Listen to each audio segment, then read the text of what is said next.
and Mitch McConnell went head-to-head last night in the first senatorial debate of this election season. One of the hot topics was the Senate Majority Leader's blocking of the most recent coronavirus relief bill. When criticized by McGrath, McConnell laughed, shifting the blame to the Speaker of the House, Nancy Pelosi, who he claims refuses to negotiate a deal. Our friend Andrew Green went on campus to get a mid-semester update from students. Let's find out how they are dealing with all the changes that COVID has brought. COVID-19 has affected every part of university life, from the way we go about eating to how we celebrate big events. I went on campus to talk to students about their experience this semester and to get a feel for how everyone is handling it. My semester's been affected by COVID, with all my classes being online now, and we're having to social distance in like the few in-person classes that we have. And we gotta wear all the masks and stuff. Right now, some of our ensemble rehearsals have been canceled, so that's probably the biggest change. It has certainly made things a little bit more remote, being away from classes, having to take classes from my dorm and also in the buildings. But I think it's also brought us a little closer with our teachers, a better understanding, and seeing a window into their lives whenever they Zoom from home and that kind of stuff. This semester, events such as homecoming and graduation are going to be held virtually. I'm glad that kind of stuff is online right now. I mean, it's not the best situation, but nothing is right now. So we gotta do what we can to, make sure that we put a stop to this virus. That doesn't affect me very much right now, but I know I have friends who obviously will be graduating, and so I feel bad for them. And I also know how it is because last year I wasn't able to graduate high school in person. It's certainly going to be different. I don't want to say it's going to be terrible just because it kind of depends on how you look at it. I'm not going to be graduating this year, but I hope that it's something special for the people that do. I also engaged with how they thought Murray State was handling the situation. I think they've been doing good with the situation.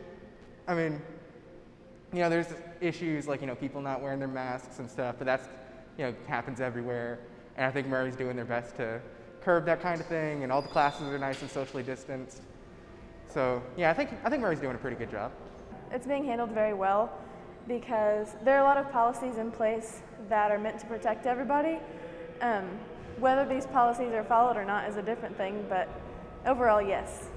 So far, I think just depending on that, we haven't been shut down yet. I think we've handled this pretty okay so far.